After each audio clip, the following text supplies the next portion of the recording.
ജയറാമേട്ടന്റെ കട്ട ഫാനായിരുന്നു. ഇത് ആൽബത്തിന്റെ ഒക്കെ എന്തോ കഥയൊക്കെ ഞാൻ കേട്ടിട്ടുണ്ട്. ഞാനത് ജയറാമേട്ടനോടും പറഞ്ഞിട്ടുണ്ടായിരുന്നു എന്ന് തോന്നുന്നു. പറഞ്ഞിട്ടുണ്ട്. ദൈവമേ കൈതൊഴാൻ കെ കുമാർ ആകണമെന്നുള്ള സിനിമ ഉണ്ടായിരുന്നു, സലീം കുമാർ ആയിട്ടുണ്ട്. അപ്പൊ എനിക്ക് പണ്ട് തൊട്ടേ ജയറാമേട്ടനെ ഭയങ്കര ഇഷ്ടമാണ്. ജയറാമേട്ടന്റെ ചില മാനറിസങ്ങൾ ഭയങ്കര ഇഷ്ടമാണ്. എനിക്കെന്തോ എന്താ പറയാ, എനിക്ക് എന്റെ വേണ്ടപ്പെട്ട ഒരാള് എന്നുള്ളൊരു ഫീൽ ആയിരുന്നു പണ്ട് തൊട്ട്. അപ്പോൾ ഒരു 10ാം ക്ലാസ് 8, 9, 10 ആ ഒരു ഹൈസ്കൂൾ പഠിക്കുന്ന സമയത്തൊക്കെ പുസ്തകം നിറയെ ഇതുപോലെ ഫസ്റ്റ് ജയറാമേട്ടനും ശോഭന ചേച്ചിയായിരുന്നു. അത് കഴിഞ്ഞിട്ട് ജയറാമേട്ടൻ, മഞ്ജു വാര്യർ. മഞ്ജു ചേച്ചി ഭയങ്കര ഇഷ്ടമാണ്. അപ്പൊ ഒരു പുസ്തകം നിറയെ ഫോട്ടോ ഉണ്ടായിരുന്നു. ഇവിടെ കണ്ടാലും അത് വെട്ടിക്കൊണ്ടുവന്നിട്ടിച്ച് ഭയങ്കര ഇഷ്ടമായിരുന്നു. എനിക്ക് വലിയൊരു ഭാഗ്യമാണ് ആ ഒരു സിനിമയിൽ, അതും ഈ പറഞ്ഞ മാതിരി വേറൊരാൾ വന്ന് ചെയ്തിട്ട് പോയ സംഭവം പിന്നെ ഞാൻ വന്ന് രണ്ടാമത് ചെയ്തത്. അങ്ങനെ എപ്പോഴും ഒരു സെക്കൻഡ് പേഴ്സൺ ആയിട്ട് നിൽക്കുന്നത്. പക്ഷെ കുഴപ്പമില്ലായിരുന്നു.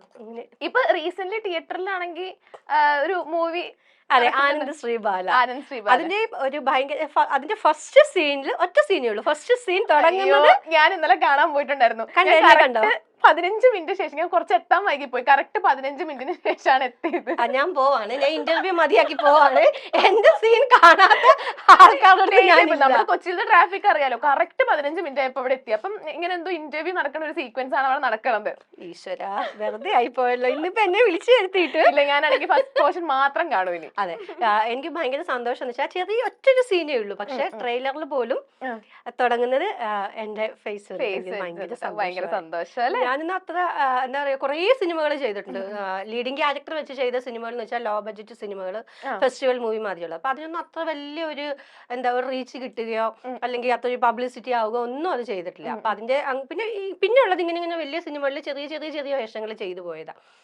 അപ്പൊ അങ്ങനെ അത്ര വലുതായിട്ടൊന്നും നമ്മളെ ആരും അങ്ങനെ, എങ്കിലും സിനിമ കാണുന്നവർ എന്നെ ഓൾറെഡി അറിയാവുന്ന ആൾക്കാർ സിനിമ കാണുമ്പോൾ മഞ്ജുനെ അതിൽ കണ്ടിരുന്നു എന്നൊക്കെ പറയും. പക്ഷെ ഇങ്ങനെ ഒരു ട്രെയിലറിന്റെ ഒക്കെ ഒരു ഭാഗമായിട്ട് ഒരൊറ്റ സീനിൽ അഭിനയിക്കുമ്പോൾ പോലും വരുന്നു എന്ന് പറയുന്നത് എന്നെ സംബന്ധിച്ച് എനിക്ക് ഭയങ്കര ഒരു ഭാഗ്യമാണ്, ഭയങ്കര സന്തോഷമാണ്. ആനന്ദ് ശ്രീബാല കണ്ടിട്ട് എല്ലാവരും എന്തൊക്കെയായിരുന്നു റെസ്പോൺസ്? എല്ലാവരുടെയും നല്ല അഭിപ്രായം, നല്ലൊരു മൂവിയാണെന്നാണ് എല്ലാവരും. റിയൽ ലൈഫ് ഇൻസിഡന്റ് ബേസ് ചെയ്തിട്ടുള്ള മൂവിയാണ്. പിന്നെ ഒപ്പം ഇതുവരെ ആരും കാണാത്ത രീതിയിലുള്ള ഒരു കുറ്റാന്വേഷണ രീതി അങ്ങനെയൊക്കെ കണ്ടു. അപ്പം എനിക്കത് കണ്ടപ്പോ എനിക്ക് ഇങ്ങനെ ഇത് നമ്മുടെ കൊച്ചിയിൽ നടന്നിട്ടുള്ള ഒരു എന്താണ് കുട്ടി മിഷേൽ ഷാജിയുടെ സ്റ്റോറി ആയിട്ട് എനിക്ക് ഇങ്ങനെ തോന്നി.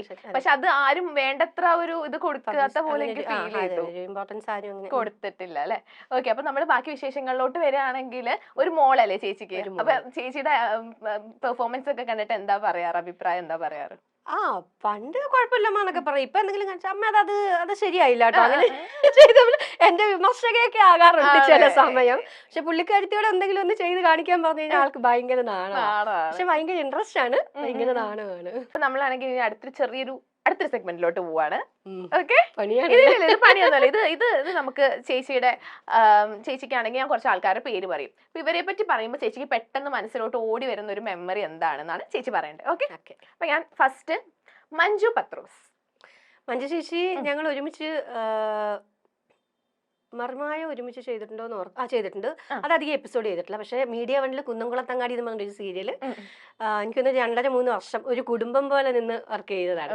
അപ്പൊ മഞ്ജു ചേച്ചി എന്താ, ഞങ്ങൾ ഒരുമിച്ച് പുറത്തിറങ്ങുമ്പോ വലിയ മഞ്ജു, ചെറിയ മഞ്ജു, കുട്ടി മഞ്ജു എന്നാ എന്നെ വിളിക്കുന്നത്. ആ ഒരു വിളി ഇപ്പോഴും ആൾക്കാർ ലൊക്കേഷനിൽ ചെല്ലുമ്പോൾ കുട്ടി മഞ്ജു അങ്ങനെ. മഞ്ജു ചേച്ചി നന്നായിട്ട് പാട്ട് പാടും, നല്ല കമ്പനിയാണ് മഞ്ജു ചേച്ചിയുടെ കൂടെ നടക്കുമ്പോ. ഓക്കെ, അടുത്തത് മാനത്തെ കൊട്ടാരം സീരിയല്. അതിനകത്ത് മോനിഷ ആ സീരിയലിലെ ആ കുടുംബത്തിലെ മൂത്ത മകളായിട്ടാണ് ഞാൻ ചെയ്യുന്നത്. മോനിഷ മൂത്ത മകൾ ട്വിൻസ് ആണ് ഞങ്ങൾ രണ്ടുപേരും, ഞാനും അനൂപ് എന്ന് പറഞ്ഞ ആർട്ടിസ്റ്റും. അത് കഴിഞ്ഞിട്ട് പിന്നെ താഴെ ആയിട്ട് വരുന്നതാണ് മോനിഷയുടെ കൂടെ ഫസ്റ്റ് ടൈമാണ് സീരിയൽ ഞാൻ ചെയ്യുന്നത്. കുഴപ്പമില്ല, നല്ല ഞങ്ങൾ അവിടെ കമ്പനിയാണ്. ഓക്കെ, അടുത്തത് ദിവ്യ ക്രിസ് വേണുഗോപാൽ. ദിവ്യ എന്റെ ഇന്റിമേറ്റ് ഫ്രണ്ടാ. അയ്യോ, അവളെ എന്താ പറയുക, ഭയങ്കര ഇഷ്ടമാണ് അവൾക്ക് എന്നെ. ഞങ്ങൾ തമ്മിൽ എപ്പോഴും വിളിയോ സംസാരമോ കാര്യങ്ങളോ ഒന്നുമില്ല.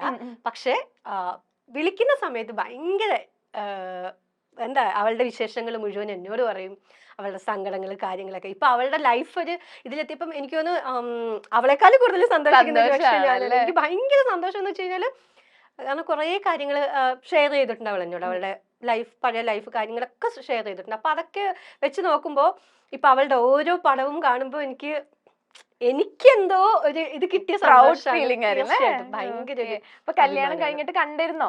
ഞാൻ റിസപ്ഷന് പോയായിരുന്നു. ആണോ? എന്തുണ്ടായാലും അപ്പൊ തന്നെ ഫോട്ടോസും കാര്യങ്ങളൊക്കെ ആയിരിക്കും. അയച്ചുതരും. ഇതിന്റെ തുടക്ക സമയത്ത് എല്ലാ കാര്യങ്ങളും എന്നോട് പറഞ്ഞിട്ടുണ്ടായിരുന്നു.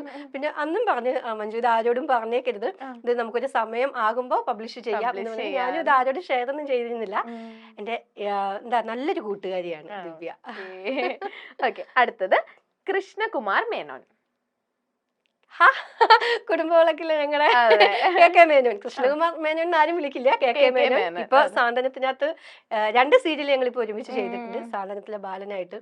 കുടുംബവിളക്ക് ചെയ്യുന്ന സമയത്ത് ആ ഒരു ക്യാരക്ടർ വെച്ചിട്ട് എപ്പോഴും മെനങ്ങാനും കൂടി ഷൂട്ടിന്റെ ഇടയ്ക്ക് ഇങ്ങനെ ഞങ്ങൾ വീഡിയോസ് ഒക്കെ എടുക്കുന്ന സമയം എന്ന് പറയും, കുടുംബവിളക്കിൽ വെച്ചിട്ടേ ഇങ്ങനെ ഓരോരോ കാര്യങ്ങൾ ഇങ്ങനെ വെച്ചാൽ ആളുടെ ഒരു ക്യാരക്ടർ എന്ന് വെച്ച് കഴിഞ്ഞാൽ വൈഫിനെ കളഞ്ഞിട്ട് വേറൊരാള്, അങ്ങനെ ആ ഒരു ഇതാണല്ലോ. അപ്പൊ പൊതുവെ പറയുന്നത് എന്താ കോമഡി കാര്യങ്ങളൊക്കെ വരുന്ന സമയത്ത് ആളെ ശരിക്കും കളിയാക്കാറുണ്ട്. അപ്പൊ അതും പറഞ്ഞിട്ടായിരുന്നു. പക്ഷെ ബാലനായിട്ടൊരു ചേഞ്ച് വന്നപ്പോ ഒത്തിരി ചേഞ്ചാണ്. അപ്പൊ ഞാൻ ആ സീരിയലിലും ഉണ്ടായിരുന്നു, ഈ സീരിയലിലും ഉണ്ടായിരുന്നു. അതിൽ മല്ലിക എന്ന് പറഞ്ഞിട്ട് സെർവന്റിന്റെ ക്യാരക്ടർ ആയിരുന്നു എനിക്ക്. അപ്പൊ എല്ലാരും ഞങ്ങളുടെ കൂട്ടത്തിലുള്ള ആൾക്കാർ പറയുന്നു, ഫസ്റ്റ് വൈഫിനെ കളഞ്ഞു, സെക്കൻഡ് വൈഫിനെ കളഞ്ഞു, ഇനിയിപ്പോ ഇവിടെ ആകെയുള്ളത് സെർവന്റ് മല്ലികയാ എന്താ പറയായിരുന്നു. അങ്ങനെയൊക്കെ പറഞ്ഞ് എപ്പോഴും കളിയാക്കുമായിരുന്നു. നല്ലൊരു വ്യക്തിയാണ്, നല്ല മനുഷ്യൻ.